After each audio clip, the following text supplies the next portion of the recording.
Hello, nature enthusiasts.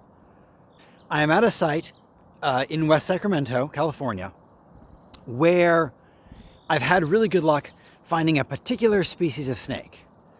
So let's see if we can find them.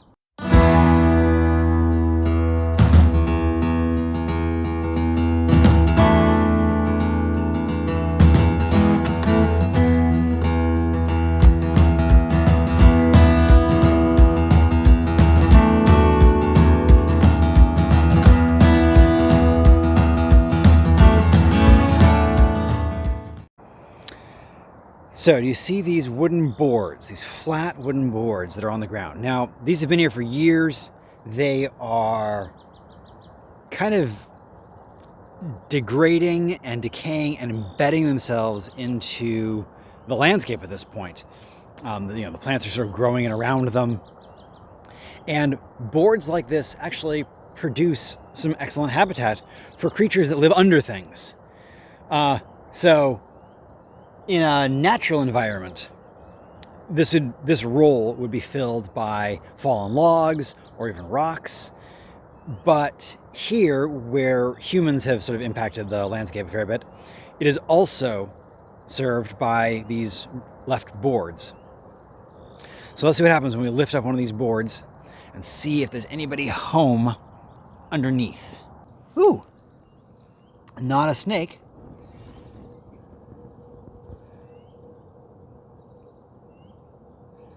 You see that insect right there?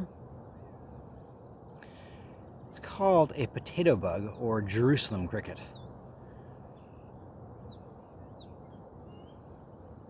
Pretty cool animal.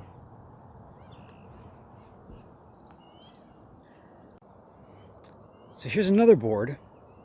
This one is by far the oldest of the ones that I've checked out so far, and you can barely see the edge of where the board was here. Now, I don't think this will really lift up in any kind of, it's not going to lift up in any kind of piece that I could possibly put back down. Now, even though it's breaking apart, it may still be serving excellent habitat for the species living underneath it. And so I'm not going to mess with this one, because one of the important things when you're flipping over logs or boards or rocks in any habitat is to make sure that you can put it back the way you found it, so that the animals living underneath have that habitat going forward, and you don't destroy things and really sort of permanently mess their lives up. And that is what would happen if I tried to lift this board up. These pieces are so loose, they're just going to come apart. You can see they're not a cohesive board. And there are several layers. I'm not going to dig down under those layers. Anybody who's underneath there can just have a lovely morning on their own. So it's something to consider when you go out looking for things in natural environments. Always leave them as close to the way you found them as possible, or cleaner. Oh, look at that. There they are. See those? Those are sharp-tailed snakes. All right, let me see if I can catch one, and we'll talk about it a little bit.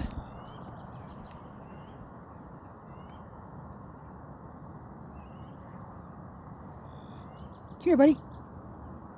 Here we go. Oh, aren't you a cutie? Oh, so pretty. Look at that. A sharp-tailed snake.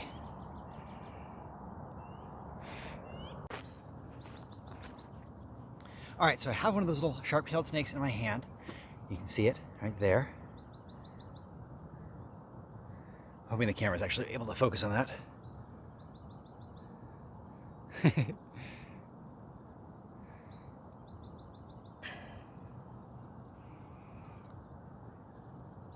So sharp-tailed snakes. Oh, he just pooped on me. Oh, that's all right. Sharp-tailed snakes are really fun little snakes. They're distinguished by a tiny little spike at the end of their tail. That's why they're called sharp-tailed snakes.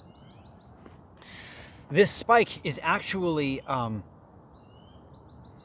it's actually their last vertebra. in their spine that actually sticks out from their skin. Now, this spike is not venomous, it's not dangerous to humans at all, it's not anything you have to worry about. But it is very useful and very dangerous against slugs. And that's an evolutionary adaptation, because slugs and slug eggs are what these guys eat most of all. So they use that spike at the end of their tail to kind of stab a slug, because, you know, slugs are slimy and hard to deal with, and hold it still. And hold it still while they eat it.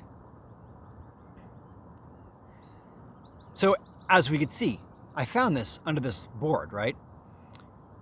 Oh my goodness, you're fast. So, sharp-tailed snakes, they're found in California, Oregon, Washington, all the way up into British Colombia in Canada.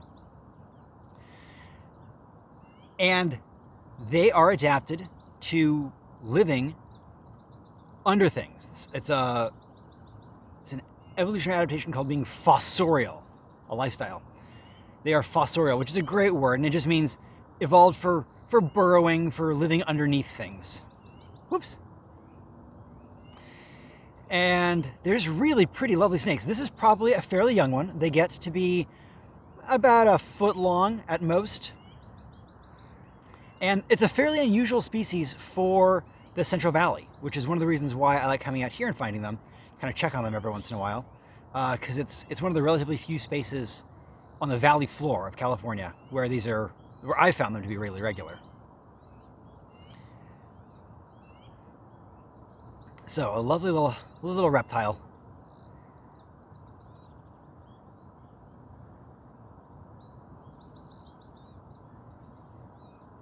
I wonder if you can see the face.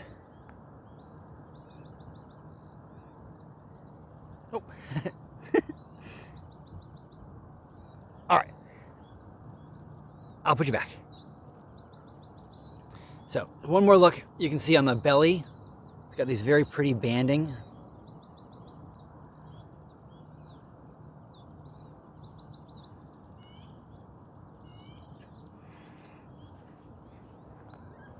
Well, always, I hope you heard that. That was a wood duck that just flew over me.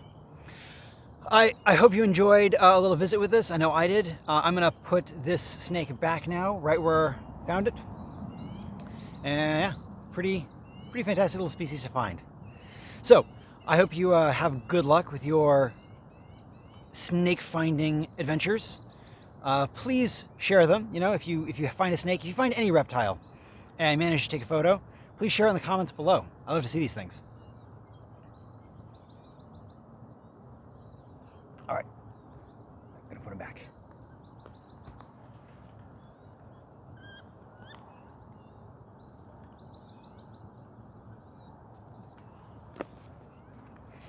There we go.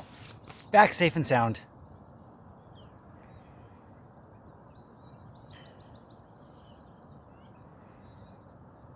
So it's interesting. One thing that many species of snakes do as a defensive mechanism, it's called musking. They produce a secretion that smells kind of bad. And so it's called musking. And I've been musked by that sharp-tailed snake. My hands now smell not very pleasant. But that's all right.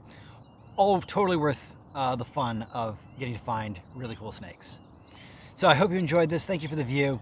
Please subscribe to the channel, and until next time, enjoy the natural world.